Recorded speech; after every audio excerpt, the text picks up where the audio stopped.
atas kertas dan ujung pena, merubah peradaban lebih baik dan bermakna.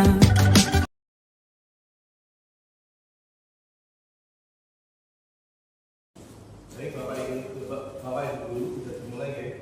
Bismillahirrahmanirrahim. Assalamualaikum warahmatullahi wabarakatuh.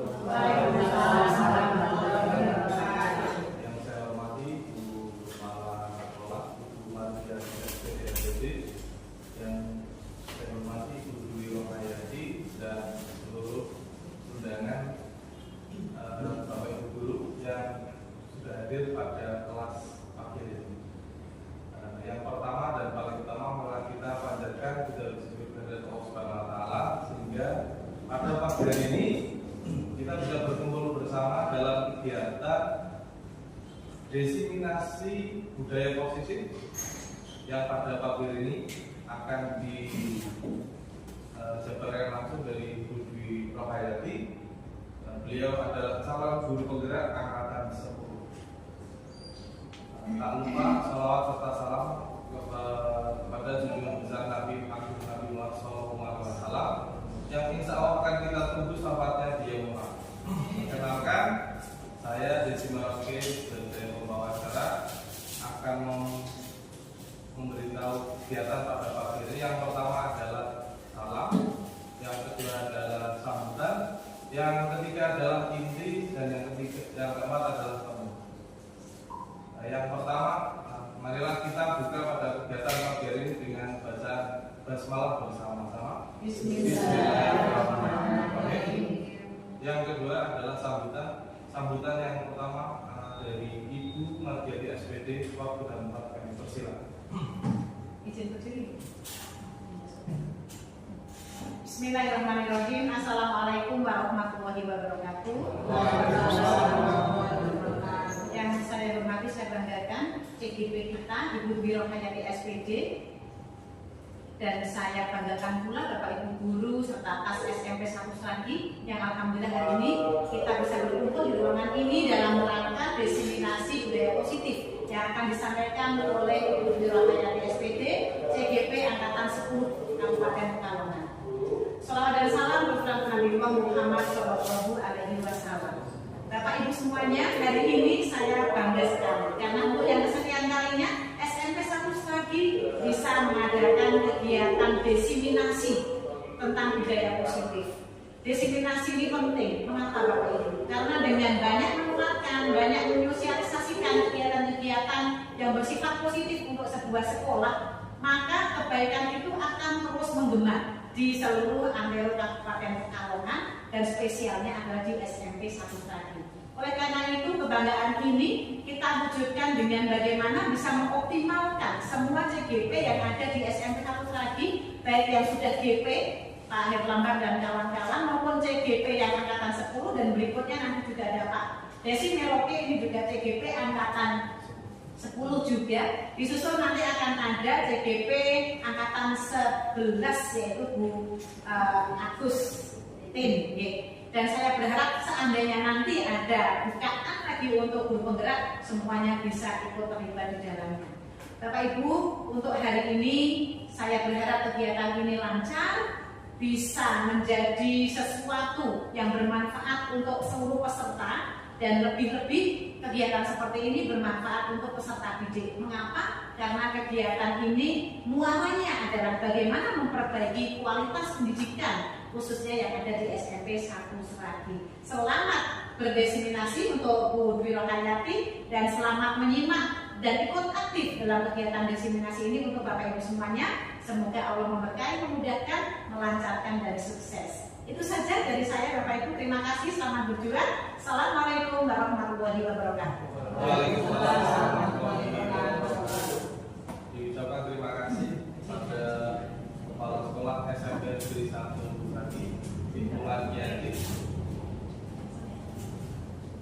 Untuk selanjutnya yaitu acara inti di sini, diseminasi budaya positif akan dijabarkan langsung oleh Bu Dwi Rohayati. Padanya kami persilakan. Izin berdiri Bapak Ibu.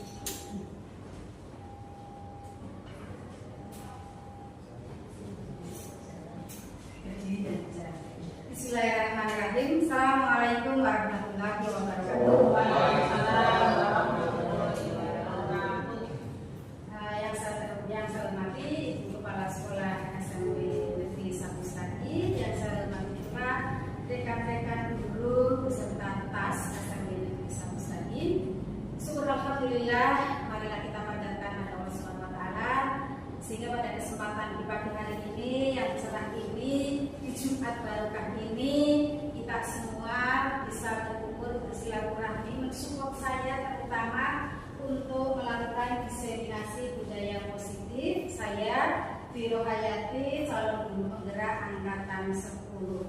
Semoga nanti apa yang saya sampaikan saya imbaskan dari aksi nyata kegiatan saya bisa berdampak positif untuk kita semua, terutama untuk kemajuan SMP Negeri 1 Sragen. Bapak Ibu yang saya hormati, tadi salam saya sudah menyampaikan salam dan bahagia untuk Bapak Ibu guru semua, karena memang kita harus selalu bahagia Bapak Ibu ya, apapun keadaannya, apapun yang terjadi di rumah kita, untuk anak-anak kita selalu bahagia. Sambut dengan senyuman, tapi tetap juga harus harapan ya. Karena kalau dengan senyuman terus sebentar lagi kita akan lapar. Karena Bapak Ibu. Baik, sebelum saya melakukan diseminasi, ini sedikit ada sebuah pertanyaan pemantik ya. Kita jawab bersama-sama, setujukah Bapak Ibu dengan pernyataan yang ada di depan ini? Yang pertama, hukuman itu dapat mendisiplinkan anak. Kira-kira Bapak Ibu setuju nggak? Setuju. Oke. Kemudian yang kedua, pemberian hukuman dengan hal positif seperti membaca atau membersihkan halaman sekolah dapat mendisiplinkan disiplin anak. Betul? Setuju nggak? Setuju. Kalau yang pertama tadi kira-kira gimana? Saya ulang lagi. Hukuman dapat mendisiplinkan anak.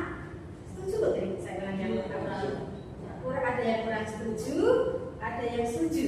Bagaimana Pak Desi? Setuju betul? Menurut saya hukuman kepada anak dalam rangka mendisiplinkan ada dua jawaban. Yang pertama, anak itu justru akan tambah tidak patuh, dan yang jawaban yang kedua, ketika anak itu bandel bisa langsung tidak. Tapi menurut saya lebih baik jangan dilakukan. Jangan dilakukan. Berarti kurang tepat ya, bahwa hukuman dapat mendisiplinkan anak. Nanti kita temukan jawabannya.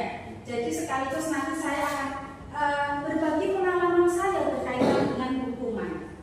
Kemudian yang ketiga, memberi penghargaan dapat meningkatkan motivasi belajar anak. Kira-kira menurut Bapak itu bagaimana? Setuju kan? Ya, setuju. Bu Lilis tidak. Pak Joko setuju. Boleh saya kasih pendapat Pak? Kenapa Pak Joko setuju bahwa memberi penghargaan dapat memberikan motivasi pada anak? Penghargaan yang kadang-kadang itu baik dengan ucapan atau dengan sebuah benda yang kecil-kecil, itu kadang-kadang membuat dirinya itu bangga. Si anak itu si anak menjadi bangga ya Pak ya? Kalau dikasih yang lain tidak, berarti memang guru itu betul-betul ada perhatian spesial kepada saya, sehingga lewat penghargaan itu saya jadi termotivasi melakukan lebih lagi, sehingga saya itu mengulangi ya, ingin mengulangi sesuatu yang baik. Oke, terima kasih Pak Joko, beri tepuk tangan untuk Pak Joko. Kalau Pak Joko itu memberikan penghargaan itu adalah memberikan sebuah motivasi belajar. Tadi saya Bu Lilis sepertinya kayaknya kurang setuju. Saya ingin tahu pendapatnya. Kira-kira memberi penghargaan katanya kurang setuju ini. Kira-kira kenapa Bu? Kalau misalkan di sekolah dan itu bahasa nanti anak itu cenderung motivasinya jadi kurang. Itu ya. Kalau misalkan untuk apa dia Akhirnya anak tersebut pingin dan berasal karena ada hadiah. Kalau tidak diberi hadiah, anak menjadi motivasinya menurun seperti itu, ya. Oke, Bapak Ibu. Jadi dalam konsep budaya positif itu nanti yang akan saya sampaikan, yang akan saya diseminasikan, yang pertama adalah kaitannya dengan perubahan paradigma belajar. Kemudian ada disiplin positif, ada motivasi perilaku manusia, kebutuhan dasar manusia, ya, motivasi perilaku manusia, posisi kontrol kita sebagai guru, kemudian keyakinan kelas dan segitiga restitusi. Bapak Ibu, di sini saya bukan untuk menggurui panjenengan semua, tetapi hanya sekedar ingin berbagi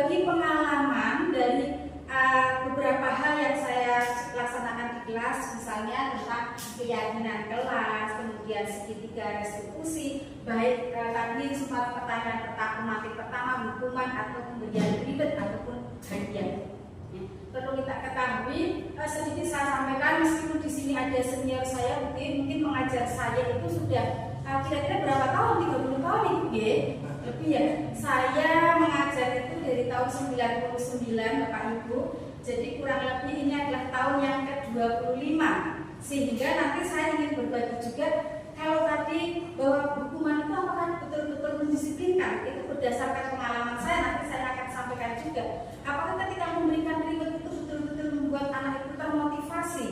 Ini saya hanya istilahnya apa sampaikan apa yang berdasarkan saya pernah lakukan seperti itu Bapak Ibu. Baik, sedikit saya mengingatkan berkaitan dengan filosofi Ki Hajar Dewantara. Saya percaya Bapak Ibu sudah paham betul dengan filosofi Ki Hajar Dewantara. Ini saya katakan saja bahwa anak itu bukan sebuah tabula rasa kosong atau kertas kosong. Jadi di situ tuh sudah ada polanya. Nah, tugas kita adalah apa? Menebalkan laku anak tersebut. Jadi kita tidak membentuk pola anak tersebut. Anak sudah ada polanya, sudah ada. Kita tinggal menebalkan. Itu konsep yang pertama. Kemudian semua anak itu terlahir dengan bakatnya masing-masing. Jadi kita tidak boleh memaksa anak harus bisa seperti ini. Anak yang tidak bisa menari mau kita paksa untuk menari, tidak bisa. Anak memiliki bakat dan minat sendiri-sendiri. Kemudian tugas kita sebagai guru adalah menuntun bakat tersebut agar anak tumbuh dengan selamat dan bahagia, tidak tertekan seperti itu. Kemudian dari filosofi yang Ki Hajar Dewantara adalah guru itu ibarat petani dan anak ibarat biji jagung. Maksudnya bagaimana Bapak Ibu? Jadi anak itu sudah memiliki bibit. Bibit itu kita tanam, kita tinggal merawat. Gak mungkin kita tanam jagung akan tumbuh padi. Dari rawatan kita pupuk, kita beri nutrisi macam-macam, maka akan terbentuklah biji yang unggul, jagung yang unggul. Seperti pula kita memupuk anak-anak kita. Ketika kita menanam, ketika kita memberikan sesuatu yang positif pada anak, maka diharapkan akan muncul anak yang memiliki karakter unggul seperti itu. Kemudian kodrat alam dan kodrat zaman, maksudnya apa? Oke, mari Bapak Ibu, ketika kita memberikan segala sesuatu disesuaikan dengan kodrat alam anak tersebut dan kodrat zaman. Dalam arti kata, kalau kita memberikan pembelajaran di kelas, menurut saya, kalau kita menggunakan metode-metode yang lama, mungkin sudah tidak sesuai dengan yang terjadi saat ini. Zamannya sudah berbeda. Ya. Zaman sekarang ini teknologinya sudah canggih, terus pakai TikTok. Kita mengajar bersama-sama dengan anak membuat sebuah konten materi dengan TikTok diperbolehkan, tidak masalah. Karena memang zamannya sudah berbeda. Kemudian jangan lupa pula bahwa pendidikan itu berpihak pada anak, bukan kita. Ya. Ini adalah filosofi Ki Hajar Dewantara, sedikit untuk mengingatkan kita.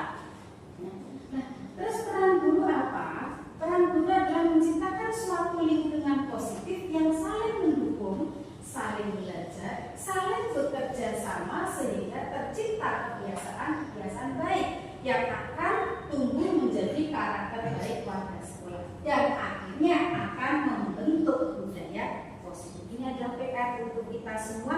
Tugas kita sebagai seorang guru menciptakan lingkungan positif seperti itu. Baik Bapak Ibu, untuk yang pertama adalah kita akan mengenalkan perubahan paradigma. Sekarang kita sedikit untuk bermain terlebih dulu dengan pasangan Bapak Ibu yang ada di sebelah.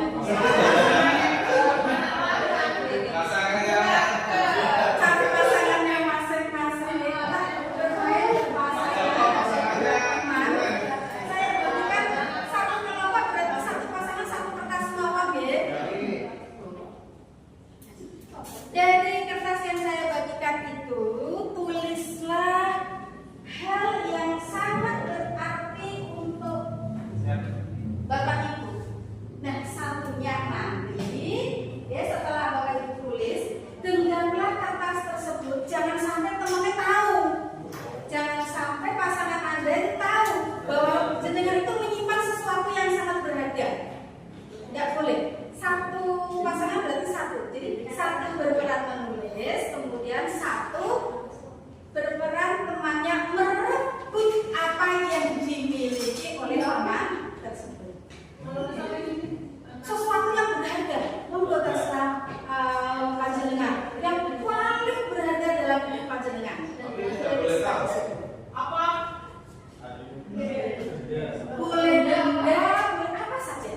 memberikan barang ini ke suap. jangan, karena barangnya itu tidak siap bisa dibeli ulang. Jadi Ini video kayak. tidak Bu, saya tidak sampai tidak.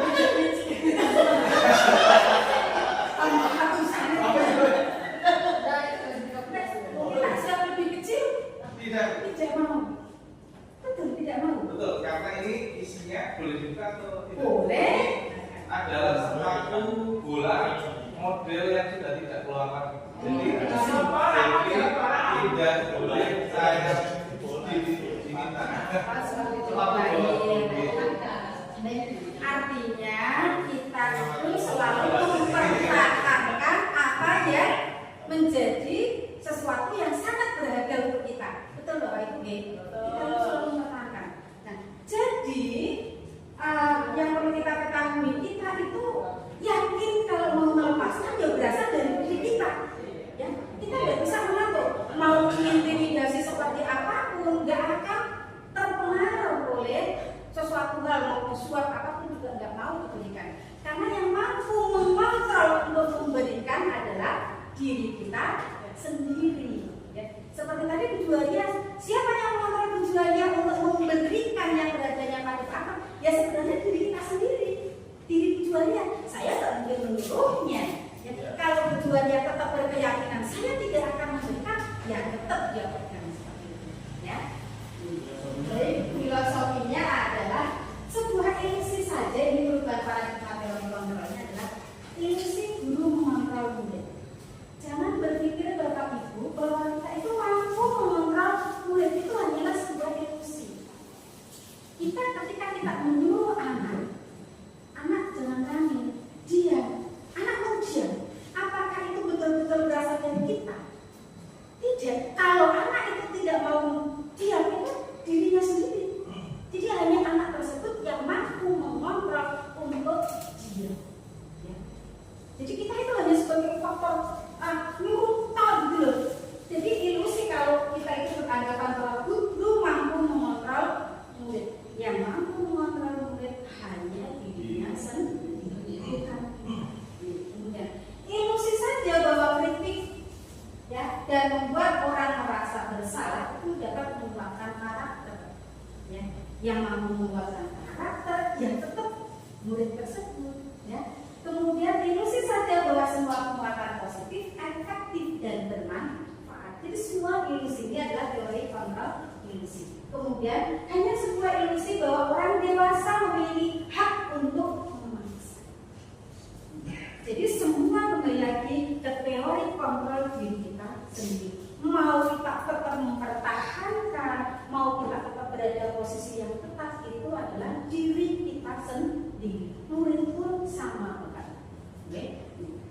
Nah, perubahan paradigma mengapa sih harus kita tekankan? Karena di sini perubahan paradigma belajar merupakan sebuah konsep yang mendasar dan menciptakan budaya positif. Pendekatan ini menempatkan siswa sebagai subjek aktif dalam pembelajaran. Paradigma ini menggeser pendekatan yang berpusat pada guru menjadi pendekatan yang berpusat pada siswa. Dalam budaya positif, perubahan paradigma belajar menciptakan lingkungan di mana siswa merasa terlibat, didengar, dan didorong untuk mengambil inisiatif dalam pembelajaran. Nah, dulu semuanya berpusatnya pada guru, tetapi dengan adanya perubahan ini, siswa memiliki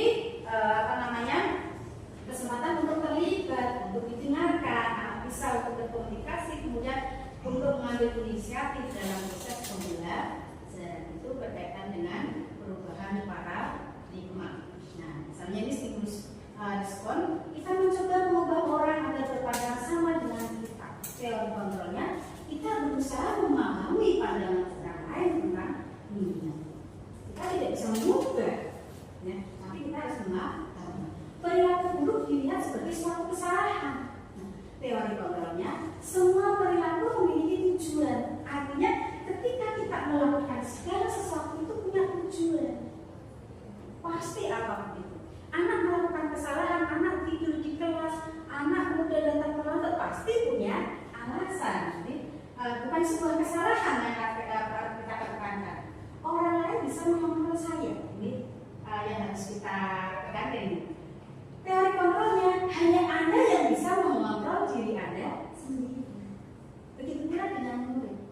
Kita tidak mampu mengontrol murid, muridlah yang akan mengontrol dirinya sendiri. Oke, kemudian untuk masih di diskriminasi ini, untuk materi berikutnya disiplin positif dan nilai-nilai kebijakan universal. Apa sih disiplin positif? Disiplin positif adalah sebuah kebiasaan hal yang baik mencakup sikap atau perilaku maupun tutur kata oleh seluruh warga sekolah. Ini saya tekankan ke seluruh warga sekolah, terutama bagi murid agar dapat berkembang menjadi pribadi yang kritis, mandiri, dan bertanggung jawab. Jadi disiplin positif itu tidak hanya tugas guru saja, tetapi kita sebagai guru, ya, sebagai staf tata usaha, pokoknya semua stakeholder yang ada di sekolah. Seperti itu Bapak Ibu. Nilai-nilai kebajikan yang ada itu apa saja? Nah, nilai-nilai kebajikan adalah sebuah sifat positif manusia yang merupakan tujuan mulia yang ingin dicapai oleh setiap individu. Nah, nilai perilaku kebajikan yang ingin dicapai ini kita kenal dengan profil pelajar Pancasila. Bapak Ibu hafal kabeh ini, ya.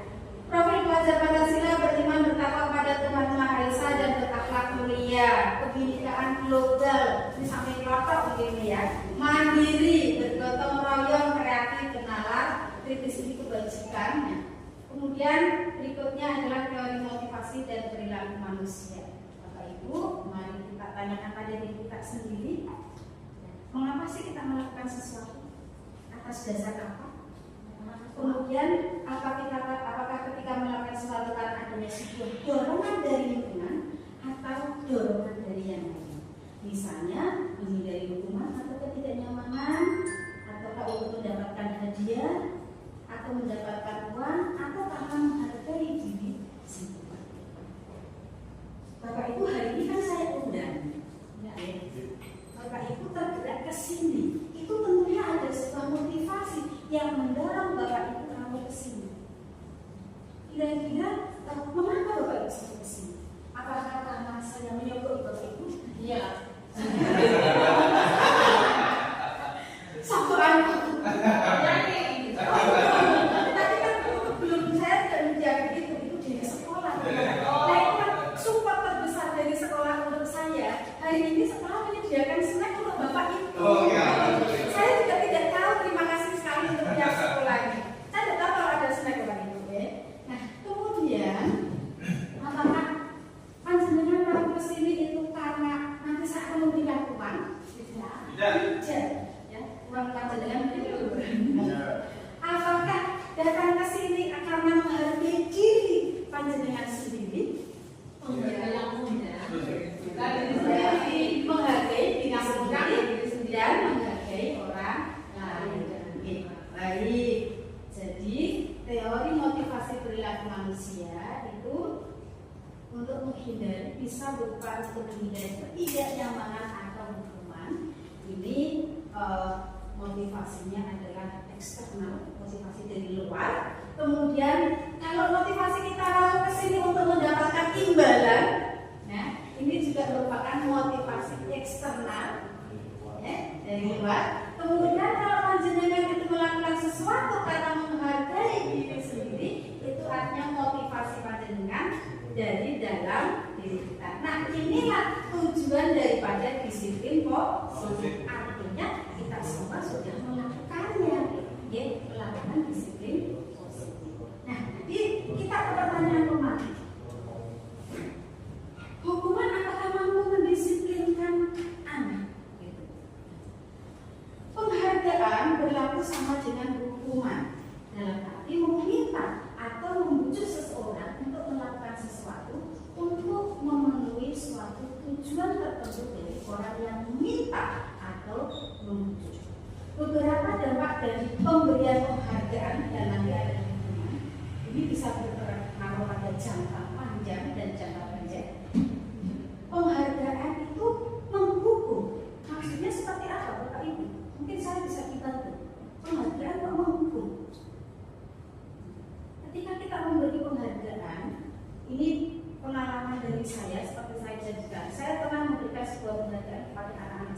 saya, bangganya saya terhadap anak tersebut. Ya, ternyata dari pemberian saya berikan itu malah membuat anak menjadi merasa terdiri. Kok bisa? Karena akhirnya anak-anak teman-temannya itu seperti ini, Bapak. Yo, dalam bahasa Jawa gini, yo kamu senang dikai hadiah. Nah, seperti itu. Dan itu selalu diucapkan oleh teman-temannya. Kalimat seperti itu membuat anak menjadi John, aku dikai hadiah malah membuat dia malu. Jadi seperti halnya dengan menghukum, saya berarti menghukum anak tersebut. Jadi malah justru memberikan sebuah penghargaan tidak membuat anak-anak bangga, senang sekali. Ya, di sisi lain anak merasa awalnya memiliki rasa kebanggaan, ternyata di akhirnya dia kemudian curhat pada saya, teman-teman saya membuli ibu. Kejadian ini saya lakukan ketika maklum saya guru fisika, jadi awal mengajar saya sebagai guru fisika, sehingga ketika anak-anak memiliki sesuatu yang lebih, saya selalu memberikan yang lebih juga untuk anak-anak saya, ya. Di mana anak mampu lolos dalam USM, ya, fisika itu suatu kebanggaan bagi kita kan. Tetapi ketika anak tersebut saya berikan sebuah ribet di kelasnya, nah anak tersebut merasa menjadi minder seperti itu. Karena teman-teman, iya betok sekento, kamu pintar. Akhirnya teman-temannya yang lainnya merasa tidak pandai seperti itu. Kemudian penghargaan melatih kreativitas seperti tadi yang disampaikan oleh Bu Lilis, yang betul. Jadi anak menjadi kurang termotivasi kalau kita tidak memberikan sebuah penghargaan. Ya, penghargaan ternyata tidak efektif. Penghargaan juga dapat merusak hubungan. Ini ternyata tanpa kita sadari Bapak Ibu. Ya. Kemudian apresiasinya apa? Nah, menurut KOM, memberi pengakuan secara khusus. Kemudian memberi pengakuan secara pribadi, jadi tidak di depan anak-anak, ya. Kemudian memberi pengakuan penguatan kepada semua murid. Jadi ini yang paling tepat. Meskipun ada anak satu yang unggul, tapi kita berikan respon kepada seluruh murid. Begitu. Meskipun pada akhirnya baik ada salah satu di antara kita mungkin yang lebih kita beri kepuasan untuk teman kita, tapi mari bersama-sama murid kita junjung, kita beri respon positif semua, memberikan motivasi untuk memiliki katakanlah prestasi yang sama seperti temannya. Jadi tidak hanya satu anak di depan kelas, tapi seluruh siswa kita melakukan beri pengakuan kepada semua dan diberikan secara konsisten Bapak Ibu, ya. Kemudian fokus pada proses.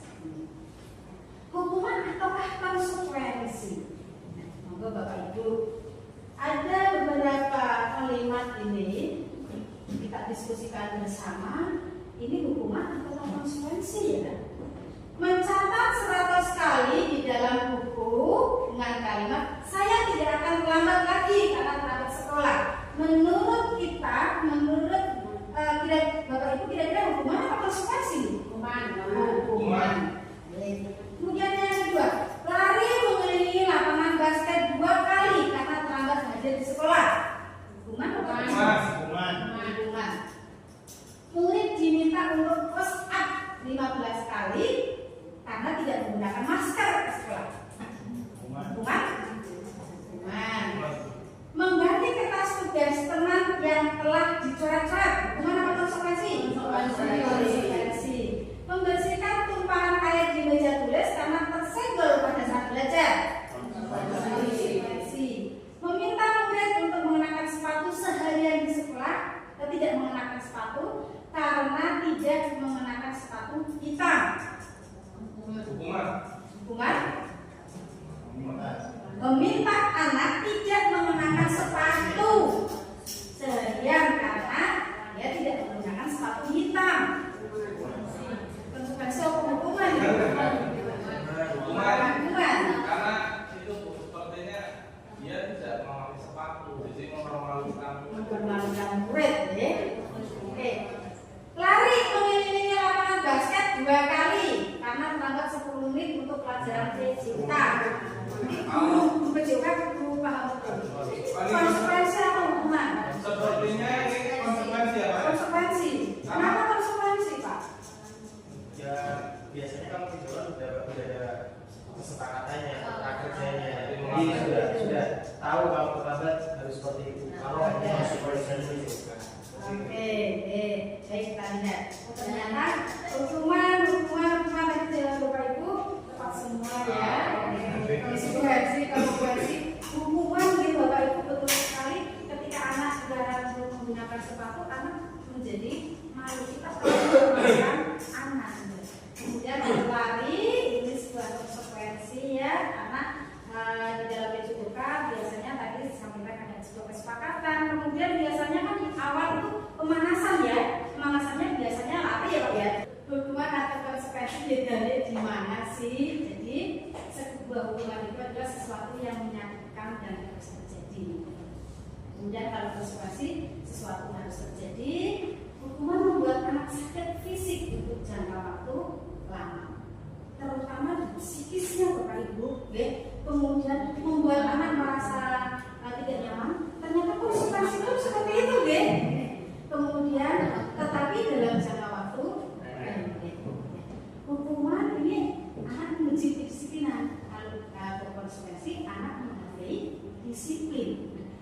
Untuk yang nomor ini saya ingin berbagi Bapak Ibu. Jadi seperti ini. Saya bilang berapa puluh tahun yang lalu ya. Saya isin jadi kelihatan saya sudah tua ini. Memang tua ya. Jadi begini Bapak Ibu. Saya tahun 99 itu mengajari tahun 2020 2021. Saya punya seorang murid. Alhamdulillah sekarang jadi polisi. Alhamdulillah menjadi seorang polisi karena kebetulan orang tuanya juga polisi. Dan sampai sekarang anak tersebut saya masih ingat betul namanya juga saya tahu. Nah, pada suatu hari setelah sekian lama tidak berjumpa, ya, dan kemudian berjumpa dengan saya harusnya bangga dong. Jadi bangga karena dia menggunakan seragam polisi. Itu masih kenal saya. Saya wajahnya kenal karena memang dia tampak seragam. Tetapi yang membuat shock di belakang saya, Ibu, saya siswa SMP ini. Itu masih ingat enggak? Saya dulu dihukum itu loh. Astagfirullah. Ternyata setelah sekian tahun anak tersebut masih mengingat hukuman yang saya berikan. Padahal hukuman saya sepele Bapak Ibu. Ketika berada di dalam kelas, anak tersebut rame, tidak mengerjakan tugas. Nanti kita akan tahu. Ini kesalahan saya karena saya belum mengenal ilmu setelah ini. Kebutuhan dasar manusia. Karena saya tidak tahu kebutuhan dasar apa anak tersebut. Sehingga saya karena anak tersebut sudah melakukan berkali-kali dan memang anak tersebut luar biasa kalau anak sekarang itu. Nenek kelas itu jauh sebelum beli DW. Sehingga saya tersuluplah emosi saya. Saya keluarkan dia. Padahal saya keluarkan halus. Mas, silakan keluar, kerjakan PR-nya di perpustakaan. Nah, ternyata kalimat saya seperti itu membekas anak tersebut sehingga ketika bertemu dengan saya yang dia ingat bukan bagaimana cara saya mengajar, tapi adalah hukuman yang pernah saya berikan. Berarti dampaknya memang dalam jangka waktu yang sangat lama. Dan ini benar-benar kisah yang saya rasakan satu anak. Apakah satu anak kok? Boten. Karena saya dulu guru idealis, maklum lah guru fisika ini tapi pintar, ya toh. Nah, sehingga ada anak saya kan aktivis TikTok ini. Saya membuat TikTok ini. Nah, kemudian ada komen di anak tersebut. Bu, ingat saya enggak? Dulu saya pernah dihukum loh. Aduh, jadi malu saya. Itu di sosmed itu loh. Kalau dibaca orang, padahal itu murid sekian lama, bukan anak SMP 1. Alhamdulillah saya sudah tidak memberikan hukuman lagi Bapak Ibu setelah usia saya itu menginjak atau positif. Mungkin sudah insaf seperti itu. Jadi ketika itu saya memang memiliki idealis yang sangat tinggi bagaimana mendidik anak-anak saya untuk menjadi anak-anak yang betul-betul sesuai dengan keinginan saya. Saya rasa itu Bapak Ibu saya mengambil terus kamu sudah ingin semuanya. Kamu harus pintar, kamu harus begini. Saya paksakan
sakit itu tidak hanya berupa sakit fisik, tetapi psikisnya, Bapak Ibu ya. Kemudian, nah ini tadi, kenapa saya menjadi menyesal ketika menghukum seorang anak? Karena ini kita tidak tahu kebutuhan dasar manusia, gitu. Kalau kita tahu kebutuhan dasar manusia itu apa saja sih? Ada bertahan hidup, ada kasih sayang dan ingin diterima, rasa diterima, penguasaan, kebebasan, kesenangan. Ini kebutuhan dasar dari manusia ini. Nah, Bapak Ibu, saya punya kasus. Mari kita berdiskusi. Tolong pecahkan kasus Ibu Lia. Ibu Lia ini guru kelas 6 di SD Pesona. Sedang bingung menghadapi ulah salah satu murid di kelas. Namanya Andi. Tadinya mau saya kasih nama Desi.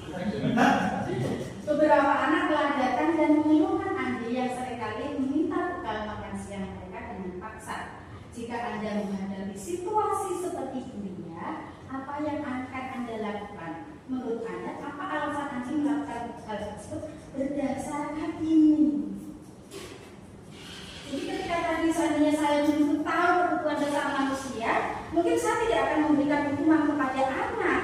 Saya tanya dulu anak tersebut kenapa dia seperti ini. Gitu. Anak yang mungkin di kelas 1000 sekali mungkin dia memiliki apa? Rasa untuk bebas, rasa untuk minta diperhatikan, kan seperti itu.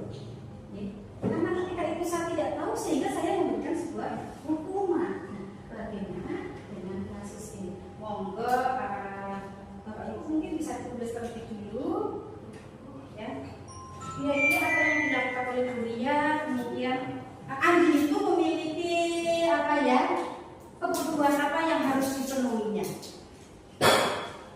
Monggo bisa ditulis.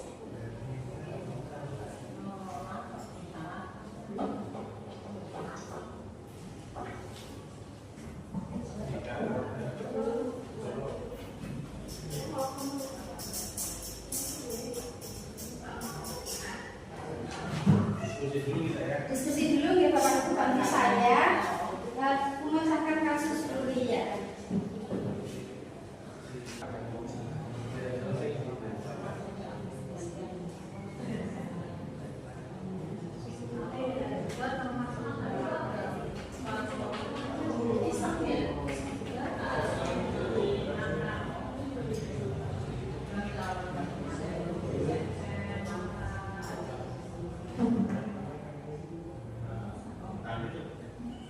Sama ini kan dia putus.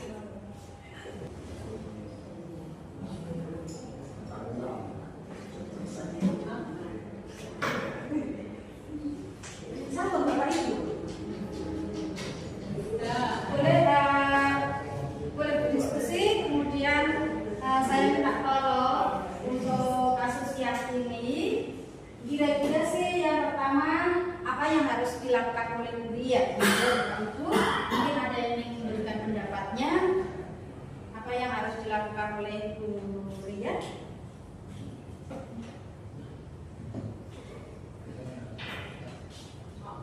Duduk apa? Duduk apa? Monggo mau menyampaikan pendapatnya boleh saldo saja. Mau saldo juga nggak apa-apa. Ya.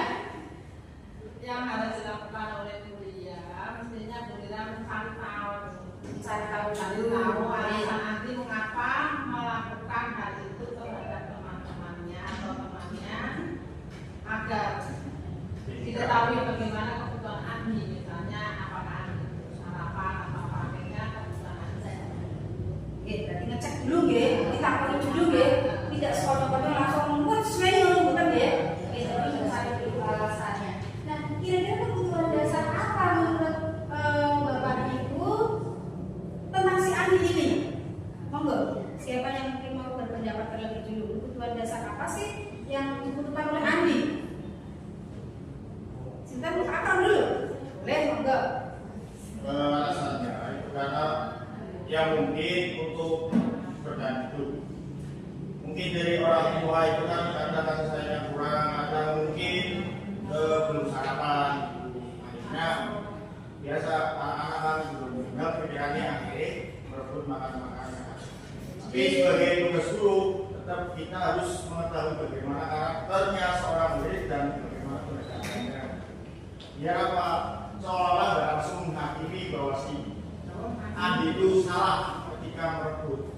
Karena banyak sekali sekarang anak-anak kurangnya kasih sayang akhirnya dilampiaskan di dalam sekolah sampai meminta-minta makanannya.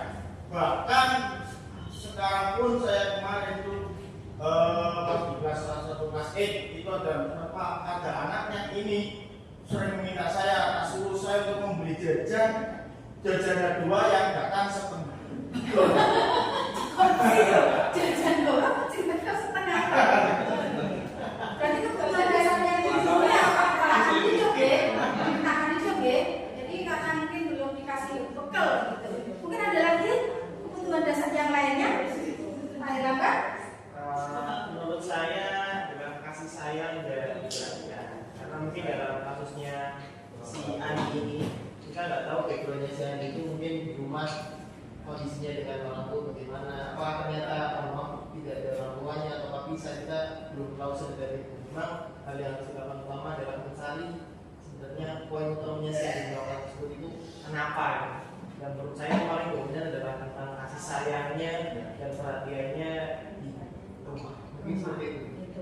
Ada lagi mungkin Bu Rakita mau berpendapat? Tidak sama. Oh sama seperti itu. Baik, oke.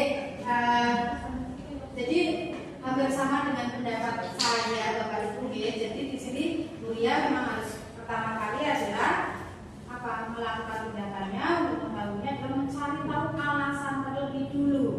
Nah, bisa jadi kenapa Andi merebut bekal karena Andi tidak diberi bekal orang tuanya. Jadi ini kebutuhan dasarnya adalah bertahan hidup.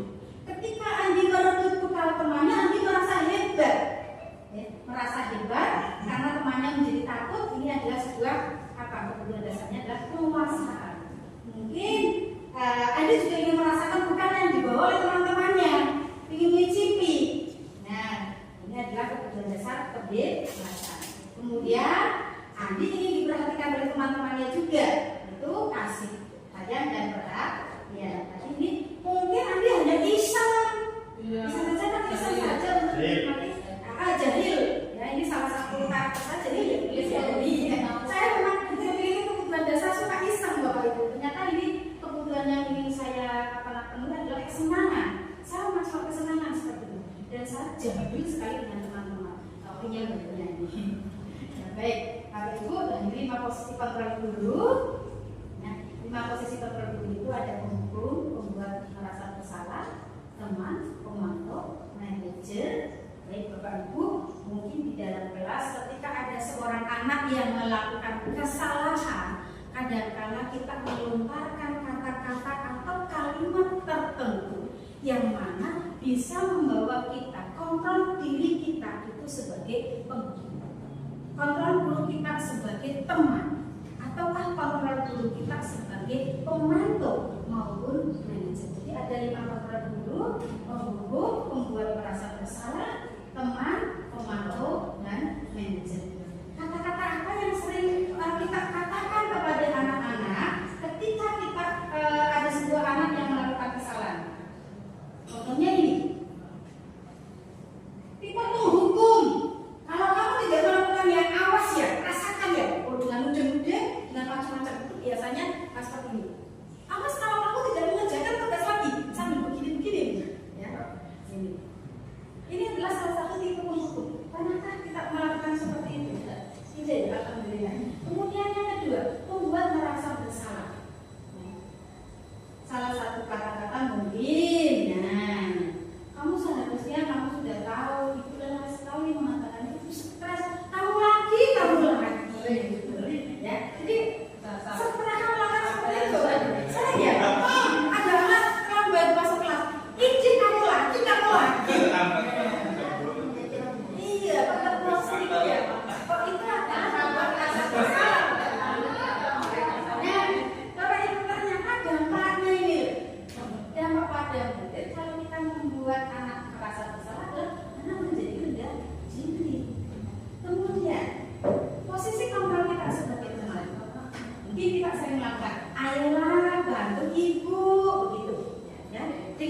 kalimat yang manis, kemudian kalimat yang ramah, kontrol kita sebagai teman. Kemudian kontrol teman itu adalah kata-katanya bisa berupa apa sih peraturannya? Nah, seperti itu ya. Kemudian kontrol kita sebagai manajer misalnya adalah apa yang kita yakini, apa yang bisa kita kerjakan untuk memperbaiki masalah ini. Dan banyak kalimat-kalimat yang memposisikan kita sebagai pendukung, membuat orang merasa bersalah, teman, pemantau ataupun manajer. Nah ini ternyata semuanya memiliki dampak Bapak Ibu. Jadi kalau kita memberikan anak dengan kalimat-kalimat yang kontrol diri kita sebagai pendukung, anak justru akan mengulangi kesalahan lagi. Anak justru bukan malah orang pelaku tidak. Karena sekarang kontrol diri itu berasal dari anak, maka dia akan melakukan kesalahan lagi. Mengulang lagi dan mengulang lagi. Ini karena kita sebagai tipenya pendukung. Nah, kemudian membuat orang merasa bersalah ini yang membuat anak menjadi rendah diri. Kontrol diri kita sebagai teman. Sebenarnya sebagai teman baik, tetapi dampaknya anak menjadi lemah, tidak mandiri dan anak bergantung pada kita. Terus sebagai pemantau, ternyata dampaknya anak menitik beratkan pada sanksi atau hadiah. Dan sebagai manajer ini anak mampu mengevaluasi diri bagaimana cara memperbaiki. Bapak Ibu, ini berkaitan dengan posisi kontrol dulu. Kira-kira ada pertanyaan buat yang akan kita diskusikan? Ada sih, izin bertanya Bu Dwi Rohayati. Dari pengalaman saya mengajar, dari 5 posisi kontrol ini saya ingin bertanya, kira-kira dari 5 posisi kontrol ini yang paling ideal daripada yang ideal, kira-kira yang mana yang harus kita yang paling di antara ini? Karena di sini sebagai guru kita juga pernah menghukum, kita juga pernah menjadi teman dan secara tidak langsung pernah membuat murid itu bersalah. Kadang ya juga pernah berperan sebagai 5-5-nya. Jadi kalau kita sebagai guru, kira-kira posisi yang mana yang paling tepat? Baik, kira-kira menurut Bapak itu yang mana ya? Kita harus memposisikan yang mana paling idealnya? Semuanya berdampak. 5-5-nya Pernah semua ya? Baik, ini menurut pendapat saya ya sebagai pribadi, kita juga kan manusia ya Bapak Ibu ya. Kontrol kita, mungkin kita harus menempatkan diri pada manajer. Nah, karena apa? Dengan mengontrol diri kita sebagai manajer, itu kita dapat, siswa dapat mengevaluasi diri, kemudian bagaimana cara memperbaiki dirinya. Jadi siswa itu mampu menumbuhkan, kalau misalnya dia bersalah, dia memiliki solusi sendiri, menemukan solusi sendiri. Itu kalau sebagai manajer seperti itu. Mungkin ada lagi? Dari yang saya tanyakan Mas Guru itu tidak boleh menghukum siswanya, sedangkan di situ kan tertulis bahwa kalau guru menghukum pasti ada dampak yang negatifnya itu. Tapi boleh atau tidak? Baik, kalau berbicara soal boleh dan tidak, saya mungkin belum bisa menjawab boleh dan tidaknya. Tetapi mari kita tinjau kembali, ya. Saya katakan tadi di awal saya tadi berbagi sebuah kisah nyata, ya. Kisah nyata ketika saya memberikan sebuah hukuman, ternyata dampaknya bagaimana Bapak Ibu? Sampai jauh, sampai dalam kurun waktu lama berbekas pada diri anak. Sebisa mungkin kita menghindari kontrol kita sebagai penghukum dan membuat rasa bersalah. Kemudian tadi Pak Desi menyampaikan kontrol yang terbaik apa? Kontrol yang terbaik kalau menurut saya kita posisikan sebagai manajer. Namun demikian, untuk menjadi seorang manajer, kita pertama kali untuk anak mampu katakanlah curhat dengan kita, bolehlah kita menempatkan posisi sebagai teman. Ya, diawali dari teman dulu, karena tidak mungkin semuanya kita langsung jadi manajer kan bisa ya. Jadi kita posisikan dulu sebagai teman, sebagai pengatur ini. Tetapi ya sekali lagi mungkin kita harus menghindari kontrol hukum dan membuat rasa bersalah. Tetapi kalau kita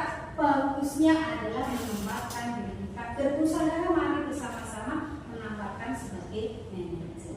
Tetapi bolehlah sebelum menjadi manajer, kalau mau berdiskusi kan kita anggap anak untuk bisa membuka mau curhat dengan kita itu kalau dianggap sebagai teman. Nah, sekarang kan seperti itu. Kalau nggak dianggap sebagai teman, nggak mau curhat. Ya, seperti itu Bapak Ibu. Monggo kita nggih. Baik. Nah, cara kali ini kira-kira apa ya? Posisi kontrol di mana Kak? Ketika ada sebuah kalimat yang ditemukan oleh seorang guru, saya sekali dengan kamu. Kira-kira apa ini? Sepertinya merasa Bersalah. Membuat perasaan bersalah. Posisi kontrol di mana Kak? Ya sudah, tidak apa-apa, berarti sini. Sebagai apa ya? Teman. Ya. Kemudian posisi kontrol apakah kamu tidak pernah benar melakukan? Sekarang ini lama 3 kali. Ini biasa itu penghukum, ya.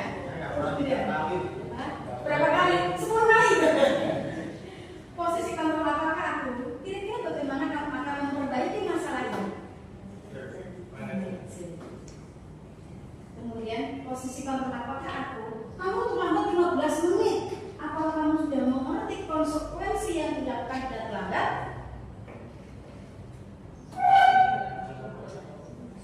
Berarti apa? Kok tahu 15 menit? Berarti kita apa? Posisi kontrolnya adalah mengantuk. Nah, Bapak Ibu, keyakinan kelas ini saya akan membagikan sebuah aksi nyata pembuatan keyakinan kelas saya. Monggo Bapak Ibu, nanti saya mohon tanggapannya ya.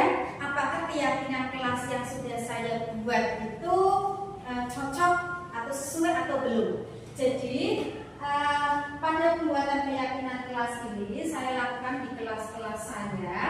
Ya, yang pertama gitu Bapak Ibu, saya memberikan penguatan pemahaman tentang keyakinan kelas dulu terhadap anak-anak. Jadi saya sampaikan kepada anak. Yang pertama adalah keyakinan kelas itu seperti apa? Kenapa kita harus keyakinan kelas?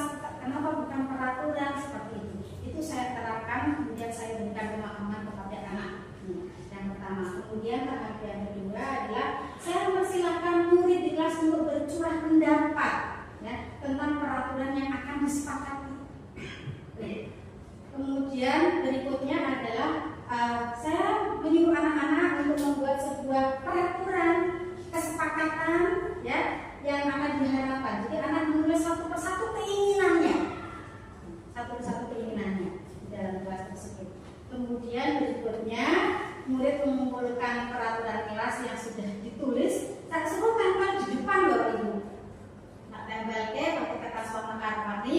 Ya, kebetulan karena saya prinsipal warna hijau, jadi kok akhirnya warnanya ini semua hijau sama kuning ini. Ya. Jadi ditempel anak-anak di depan semuanya. Kemudian mencatat semua masukan dari murid di papan tulis. Kemudian dipisah-pisahkan, dikelompokkan. Kadang-kadang anak berpendapat dengan kalimat ataupun kata-kata yang intinya sama, sehingga kita kelompokkan yang sama. Kemudian nanti kita buat sebuah keyakinan kelas. Ini saya juga dibantu oleh anak, ya.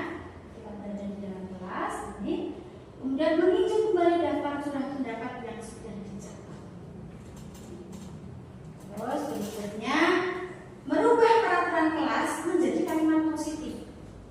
Contohnya begini, anak mesti akan nulis ini, tidak terlambat masuk kelas. Itu kan sebuah kalimat, ya kan? Nah, kata-katanya tidak. Maka kita ubah menjadi sebuah kalimat positif. Misalnya hadir tepat waktu. Ini kan kalimatnya positif, jadi tidak ada kalimat negatif. Nah, sehingga terbentuklah sebuah keyakinan kelas ini yang ada di kelas 7. Di antaranya adalah disiplin dan tepat waktu masuk kelas. Awalnya kita membuat sebuah kesepakatan dulu, kemudian dari kesepakatan ini memuncullah sebuah keyakinan. Anak membaca bersama-sama, kami siswa kelas 77 yakin akan selalu disiplin tepat waktu masuk kelas. Seperti itu sampai pada poin 5.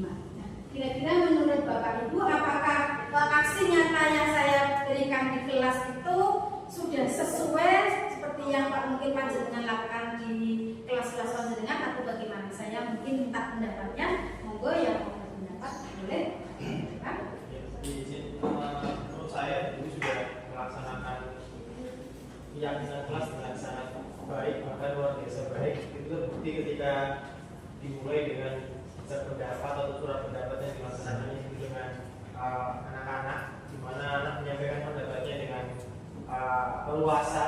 Kemudian dari surat pendapat itu atau jawab pendapat, kemudian dibuatlah peraturan anak dengan ibu sesuai dengan kelasnya. Kemudian setelah itu dari kalimat yang sudah disampaikan anak, yang mungkin masih ada beberapa yang sama ataupun yang paling kelihatan adalah yang misalnya negatif berubah menjadi positif. Itu tandanya adalah secara tidak langsung bahwa si anak diajarkan untuk berupaya menggunakan sesuatu hal yang serba positif. Tata bahasanya, bentuk bahasanya, tindakannya positif. Jadi walaupun mungkin tidak secara langsung harus seperti ini, tapi mereka otomatis akan selalu berpikiran positif dan utamanya adalah keyakinan kelasnya sudah bisa maksimal. Jadi menurut saya adalah guru sudah melaksanakan dengan optimal, luar biasa. Begitu kurang lebih.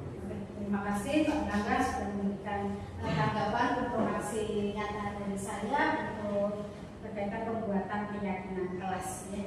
Jadi saya memang ini melakukannya di kelas. Mungkin ada pertanyaan dari proses pembuatan keyakinan kelas. Monggo Pak Yus ya. Terima kasih. Yang saya tanyakan ini untuk kesepakatan kelas, apakah hanya bisa dilakukan oleh wali kelas saja dan guru mata pelajaran lain tidak membuatnya?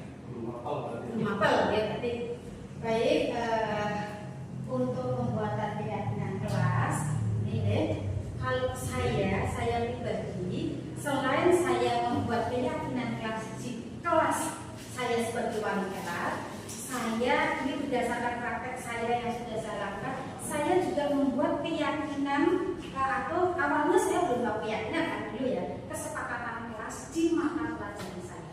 Jadi Bapak Ibu, saya sampaikan sebelum ada istilah keyakinan kelas, dulu saya membuat sebuah, pertama kali saya menyebutnya peraturan. Peraturan kalau masuk di pelajaran saya itu harus seperti ini. Awalnya saya menuliskan di depan tulis dulu, itu zaman dahulu ya. Ketika saya belum mengenal apa itu kesepakatan dan keyakinan kelas. Kemudian ya, waktu sudah berubah, saya tidak menggunakan istilah peraturan, tapi saya belum muncul kurikulum merdeka atau tentang keyakinan. Saya membuat kesepakatan dengan anak-anak. Kesepakatan saya dengan anak-anak itu seperti ini: hadir tepat waktu pada saat pelajaran saya. Dan alhamdulillah itu banyak anak-anak yang patuh. Jadi jarang anak terlambat di pelajaran saya. Di awal saya memberikan seperti itu. Dan saya memberikan sebuah konsekuensi. Ini yang ternyata salah. Saya membuat sebuah konsekuensi pada anak-anak. Tapi konsekuensi tersebut kita bicarakan bersama dengan anak-anak. Kalau peraturan kelas saya misalnya kamu terlambat, apa yang harus kamu lakukan? Awalnya anak memberikan seperti ini, seperti ini. Dihukum Bu. Karena saya tadi sudah insaf, saya tidak mau menghukum. Maka saya berikan anak-anak konsekuensinya adalah ketika masuk terlambat, anak hafalan surat pendek. Dan ini saya sudah lakukan ketika saya masih mengajar di SMP di bawah libur. Berarti sebelum muncul ini. Apakah itu berdampak? Ya, tetap ada dampaknya Bapak Ibu. Jadi awalnya saya menyebutkan kesepakatan kelas di pelajaran saya. Jadi tidak di wali kelas. Jadi saya menempatkan diri saya selain sebagai wali kelas saya membuat keyakinan, di pelajaran saya juga saya membuat keyakinan kelas tersendiri. Karena kalau saya tidak membuat keyakinan kelas di kelas-kelas pelajaran saya, pasti anak akan bagaimana?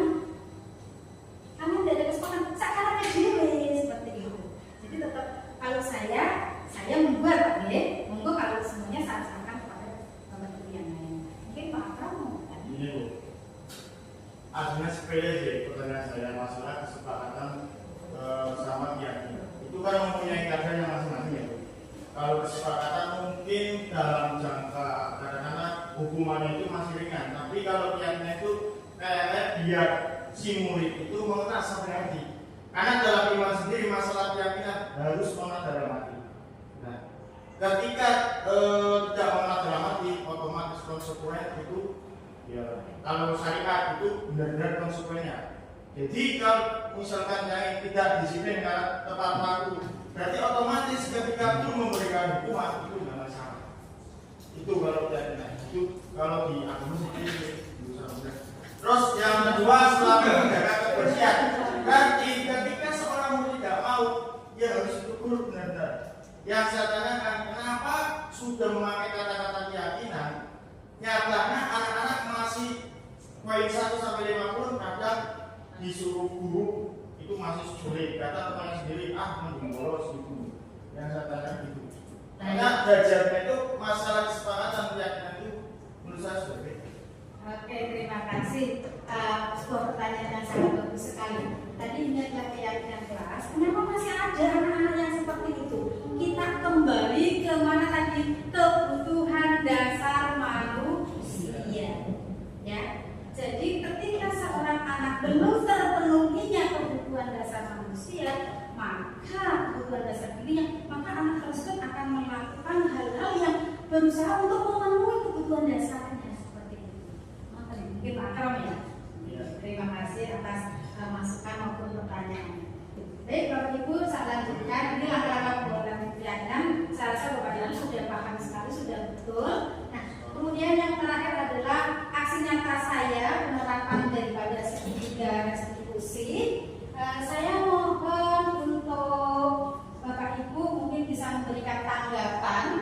Jadi berkaitan segitiga restitusi, saya ingatkan kembali apa sih segitiga restitusi itu? Segitiga restitusi adalah sebuah proses dialog yang dijalankan guru atau orang tua agar dapat menghasilkan murid yang mandiri dan bertanggung jawab. Segitiga restitusi membantu murid memiliki tujuan disiplin positif dan memperbaiki dirinya setelah berbuat salah. Restitusi bukan untuk menebus kesalahan, namun untuk belajar dari kesalahan. Nah, ini ada 3 tahapan dalam segitiga restitusi. Yang pertama adalah menstabilkan identitas. Untuk menstabilkan identitas, kita bisa menggunakan kalimat setiap orang pasti pernah melakukan kesalahan.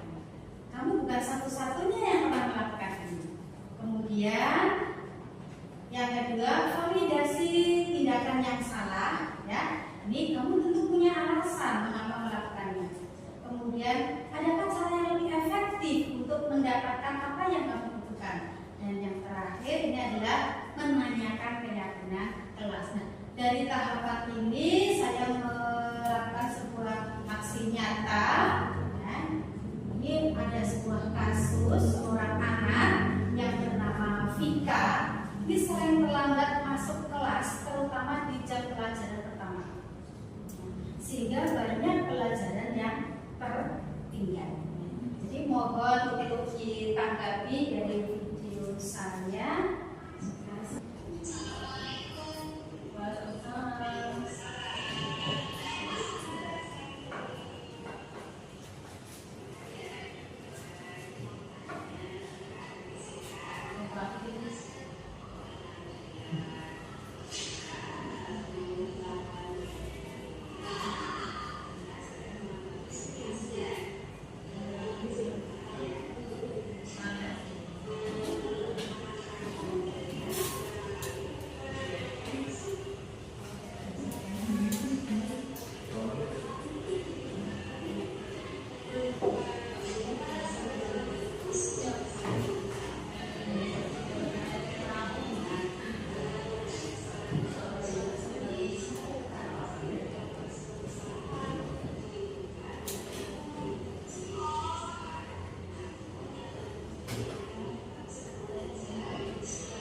Jadi ini tadi skenario skenario penyelesaian dari saya untuk kasus Vika yang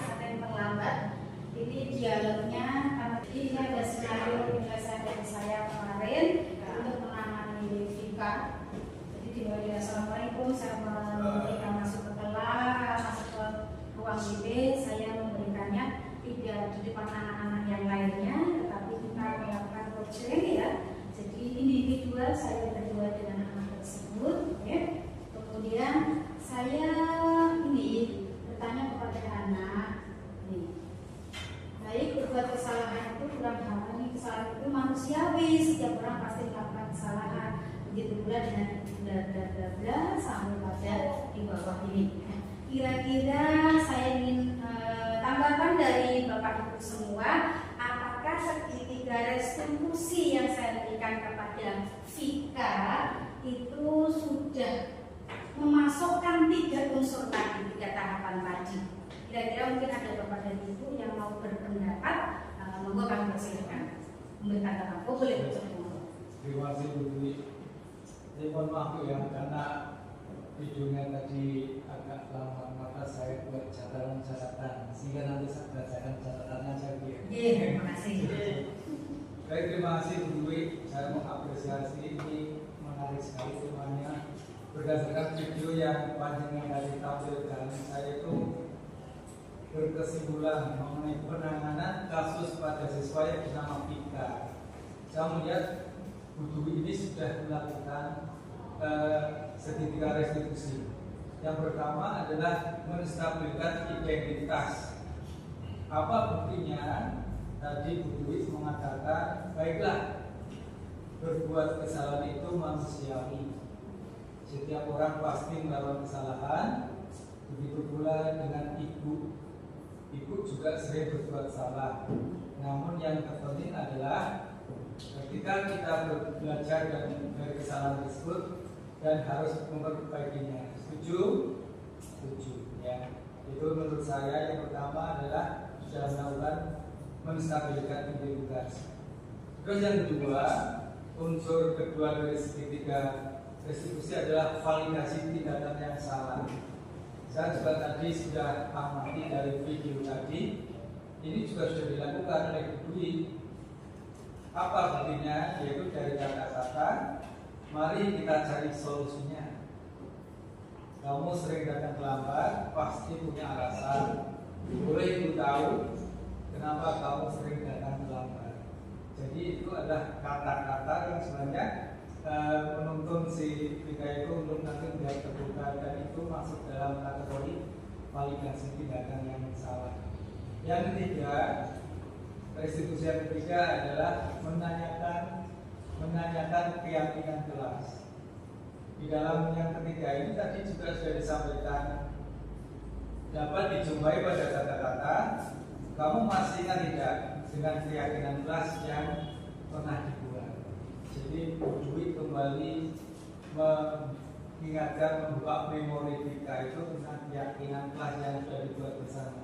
Dan menurut saya ini sudah tiga-tiganya sudah masuk dalam tayangan video tadi ketika Bu Dwi mencoba menangani Vika kasusnya 19. Saya kira itu Bu pengamatan saya. Terima kasih. Terima kasih Pak Joko atas tanggapan. Dari aksi nyata saya berkaitan dengan segitiga restitusi ya.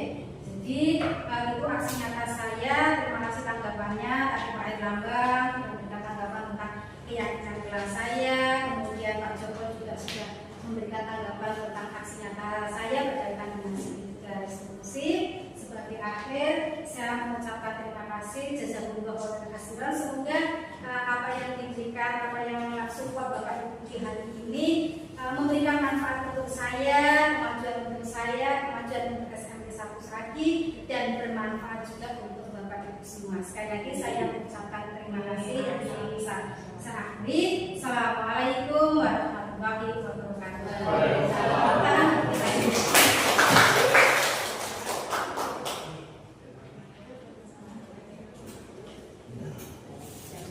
Baik Bapak Ibu, menarik sekali diseminasi dari Bu Dwi Rohayati pada pagi hari ini ya, sudah menjelang siang. Luar biasa, beberapa Bapak Ibu guru pastinya Anda mendapatkan ilmu ya, pastinya ilmu yang bermanfaat, mudah-mudahan nanti bisa diamalkan dan diimplementasikan pada pembelajaran di kelas. Baik, Untuk selanjutnya yaitu doa. Marilah kita tutup kegiatan pada siang hari ini dengan doa bacaan hamdalah bersama-sama. Alhamdulillah.